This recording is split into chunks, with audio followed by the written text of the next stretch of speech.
Welcome back. Let's look at part 2.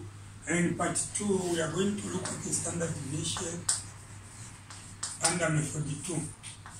In the first episode, I calculated the standard deviation using method 1.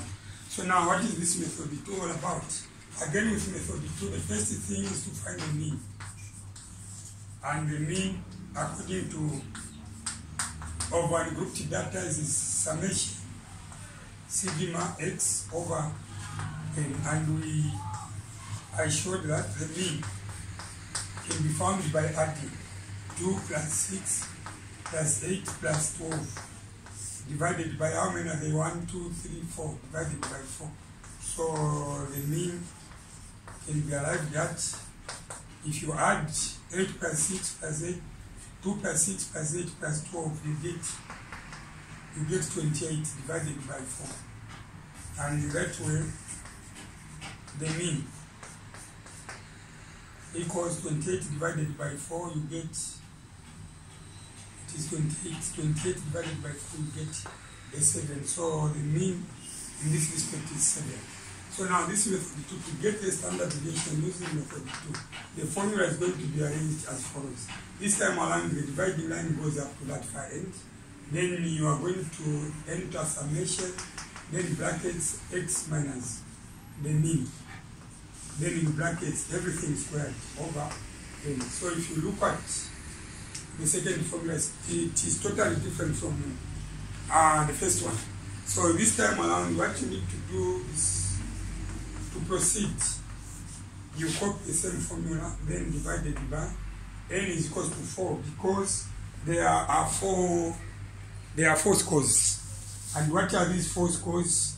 These are 2, 6, 8, and 12. Like I said in the first place, that in my example, I am going to use just 4 numbers so that I can explain the process on how to do the standard deviation faster.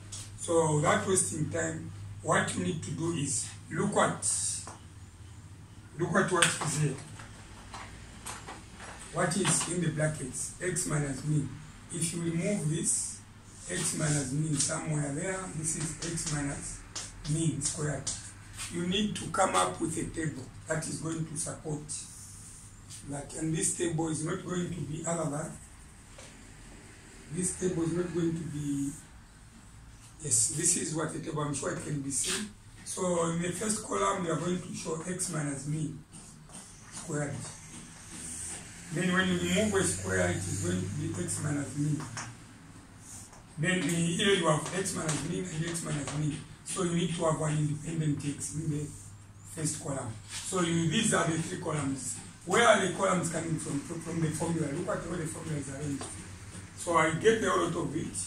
Then from there I remove a square. It results into x minus mean. Then there's x minus mean there, and x minus mean, you need an independent x. And this independent x are those numbers from the data. So look at the first marks. In the first score, this one scored 2 marks. So x is 2, then followed by 6, followed by 8, and followed by 12. Like that. If you can have many numbers, even up to 50 numbers, that is what the way to go. So without wasting time, look at here. It is x minus mean. So the first x is 2, minus the mean is 7. 2 minus 7, you get negative 5. So this is negative 5. And this is 6 minus 7. This is negative 1. So there it is negative 1. In that column, it is x minus mean. X is 6.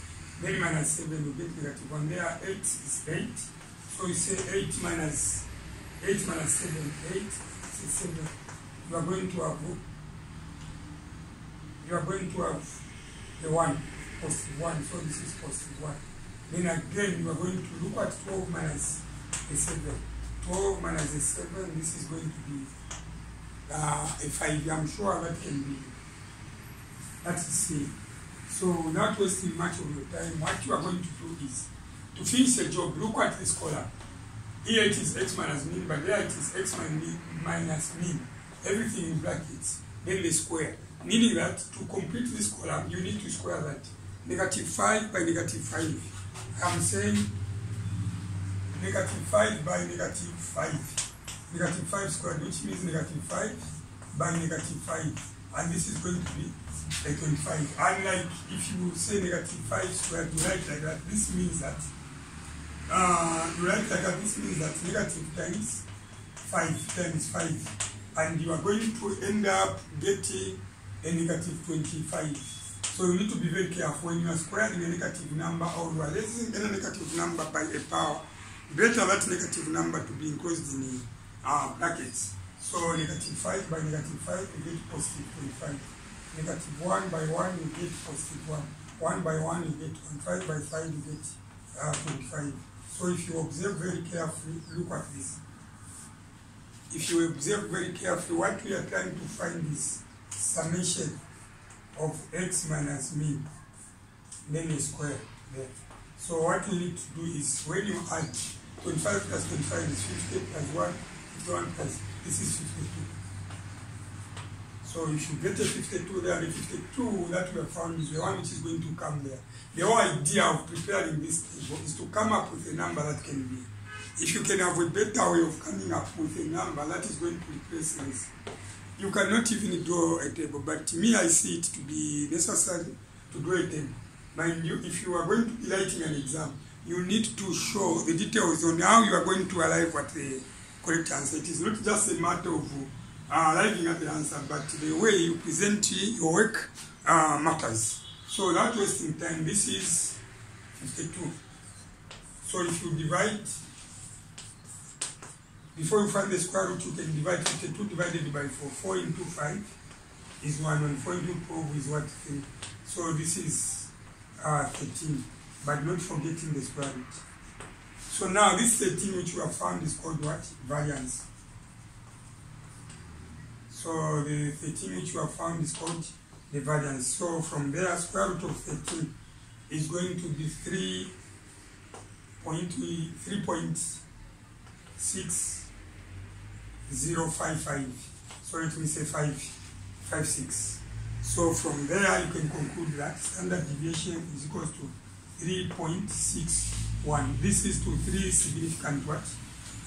Figures. The standard deviation is 3.61. I'm sure that can be seen. That is 3.661. So if you look at this method, which is a method 2, compared to a method 1. In method 1, what I've done, in part 1, I looked at method 1. In this, in the first place, you need to find the mean. Then with method 1, standard deviation can be calculated by square root summation of x square of x over n minus mean. Then you square that. That is method 1. But in method 2,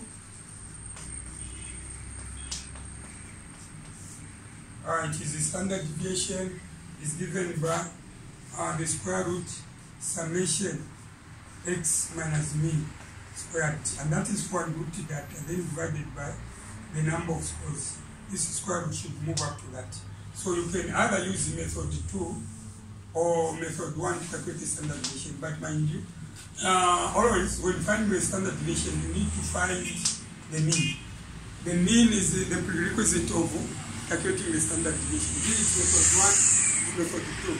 In part 1, I used a method 1 and we arrived at the standard deviation from the data, the given data to be what? 3.61. I'm sure this is all I prepared for you in less than 10 minutes.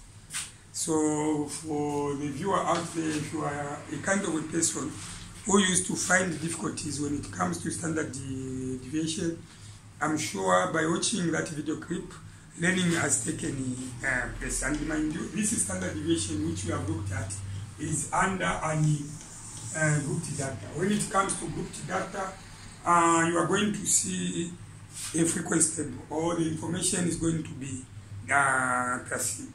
classified. So far, so good. That is all I prepared for you.